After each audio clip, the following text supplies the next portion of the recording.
Hi, everyone. This is Laura Columbus for Soul Work Wednesday. Welcome back to the space. Um, this is a hot week, between elections and eclipses and um, cycles finishing, and so I want you to really offer yourself some space. And the reality is, we are at this space where we are moving into the darkness, right? We just had daylight savings time, and we're gonna move slowly and gently into darker and darker days as we move towards winter solstice. And so, so many people have a response to this reality, right? So many people um, suffer from like this time change, and the fact that it gets dark so early, and it leads to depression and overwhelm, and for some people it turns into anxiety, and um, the energy is just thick, right? It's dense. And so, but the invitation is to move into the darkness. I actually like this time of year. I don't particularly mind the time change. um, Interestingly enough, like in Texas, it probably still doesn't really get dark until about 5:30. Whereas I know in New York, it always got dark around 4:30 eventually, and it was always like, oh my god, the whole day's over, and it's 4:30.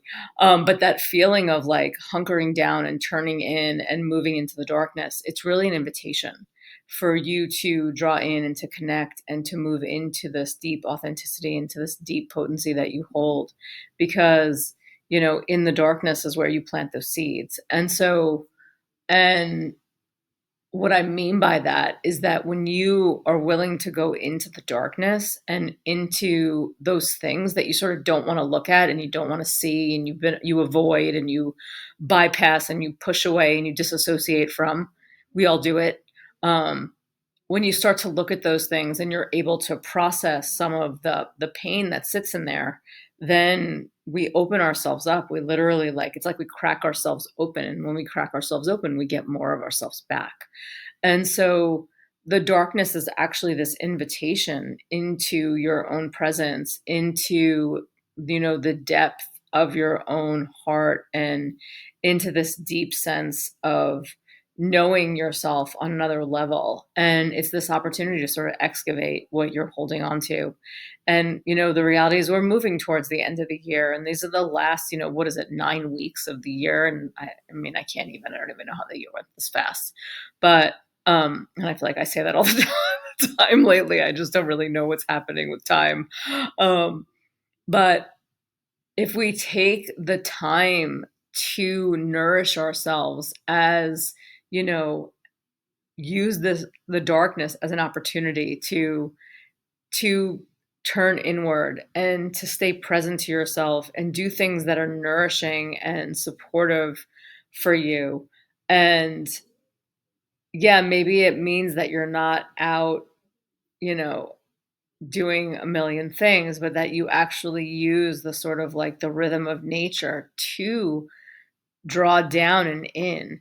Because and it's hard, right? Because this time of year, we are being pulled out. We are being sort of, coaxed out to, be social and to be present with other people, and to, um, you know, be in community and go to events and go to parties and go to, like, whatever it is, whatever your life looks like, right? However, you're being pulled out in the world. And really, the ultimate form of self-care here is to turn inward and to take rest, right? And bears hibernate in the winter for a reason. They sleep to restore and to regenerate. And so if we could take like a little clue from them and move into this space where we're willing to turn our attention to our own presence and our own heart, and then go, okay, what do I actually need here? What what's my body like? What is my body and my heart and my mind and my being? What are they asking for? And how can I meet that need? How can I show up for myself in such like a clear and pure way? And The reality is we're not taught to do this, right? We're not taught to show up for ourselves in this way. We're taught to show up for everyone else on some level, and then eventually you'll get around to you. But I'm asking you to shift the lens, and trust me, I know how hard this is. I have 2 kids. I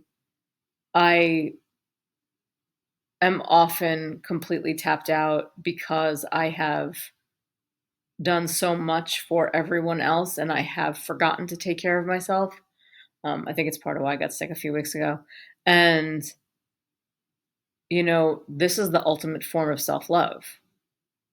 You being willing to hear your own needs, you being willing to take yourself to heart, and being willing to prioritize you in a way that when you feel supported and nourished and cherished by your own self, then you are hearing yourself, you are listening, you are loving yourself. And in that loving of yourself, then maybe there's some surplus for all of the other things. Or at least as you're doing all those other things, you don't feel completely depleted. So, so the invitation is, how are you going to stay present enough where you don't deplete your own system, um, and you don't throw yourself under the bus? Because, this time of year, people, I mean, we call it flu season, right? And we go from, um, we enter this like moment of celebration through the end of the year where we're like inundated with, food that's probably not the best for us, starting with Halloween. And then moving into Thanksgiving and then into the end of year festivities. And it's like they're holidays, based on indulgence on some level. And so I'm not telling you not to enjoy yourself. I'm telling you to be so mindful, because what we take in is creating our tissue, it's creating our literal body, and we are what we eat. And so we want to be really mindful of how we're showing up and what we're nourishing ourselves with and how we are taking ourselves to heart, because we don't want to get depleted. We don't want to get sick. We don't want to feel um, like we're in a position where we're really not holding ourselves in high regard.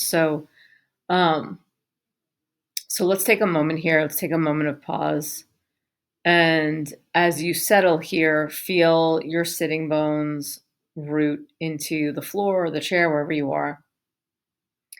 And feel the front ribs draw into your back ribs. So it's almost like you're leaning back into yourself. And then let the shoulders come away from your ears. The sides of the neck stay long. And then just start to notice the rise and the fall of your breath.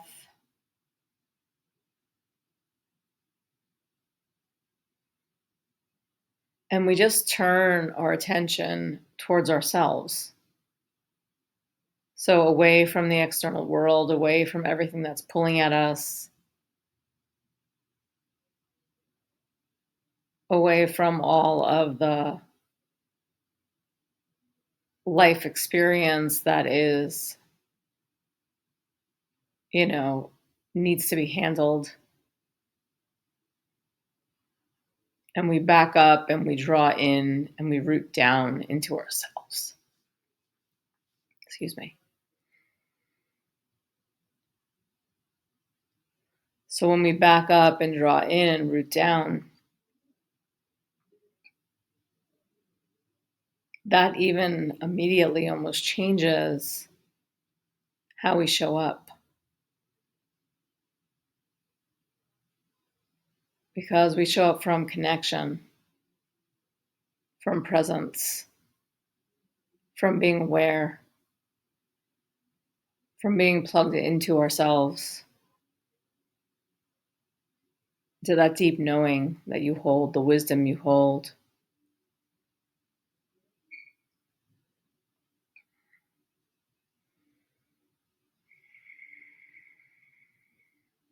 Just let the breath draw you inward.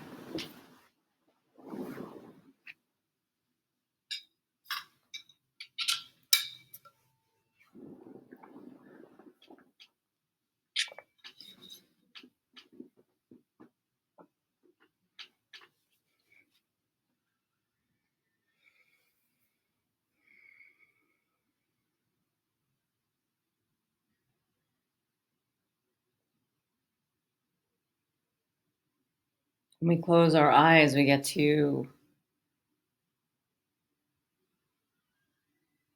shut out the world for a moment. We get to shift our lens towards this internal space. Just like when it's not so light outside, we tend to not be able to see, right? In that outer world. So we turn inward. So, how can we use this opportunity? How can we use the darkness?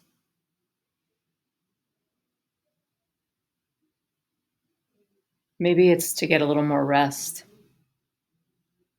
Maybe you go to sleep earlier. Maybe you get in bed and read. What can you do to foster and create rituals that are going to support you this time of year when there's less light? And then can we look for the light in this inner space, in this interior world of our own presence, our own heart, our own body, our own mind? Because the deeper we move into the darkness, really, the more we get to touch and activate our own light.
What happens when you create enough space for you to receive the resource here of your own presence,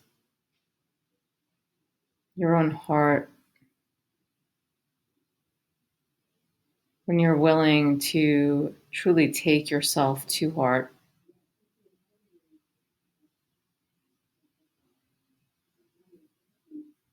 The deeper we go, the more access we have.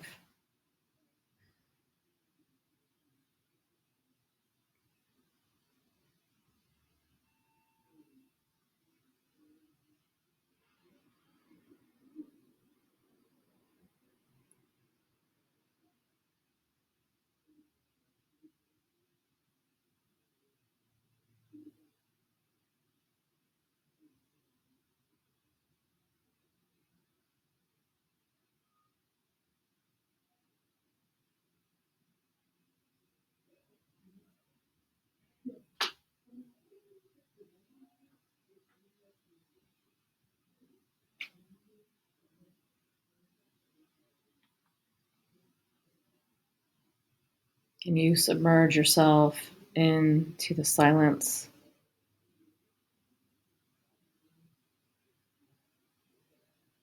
When you bathe here in this quiet space, can you open up to receive what's possible here?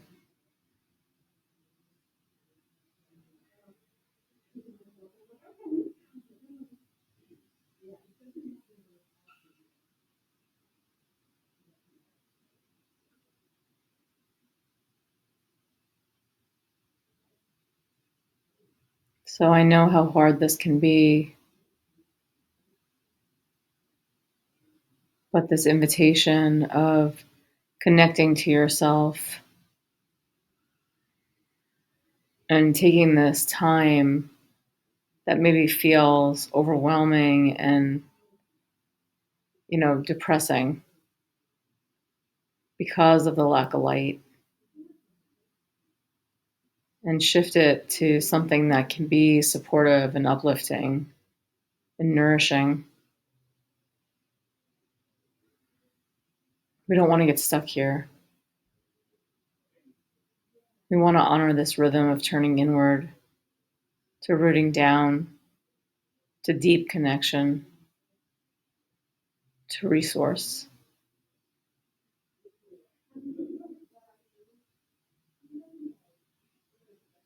Draw your hands into prayer in front of your heart, Anjali Mudra, sealing any intentions you're holding here.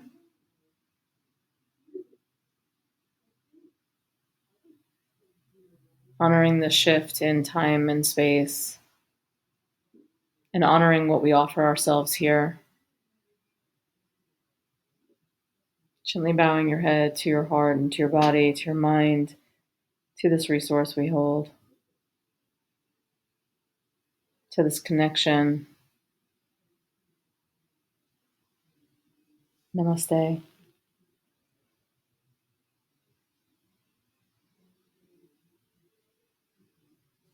I hope you all have a beautiful day, and I will see you soon. Bye.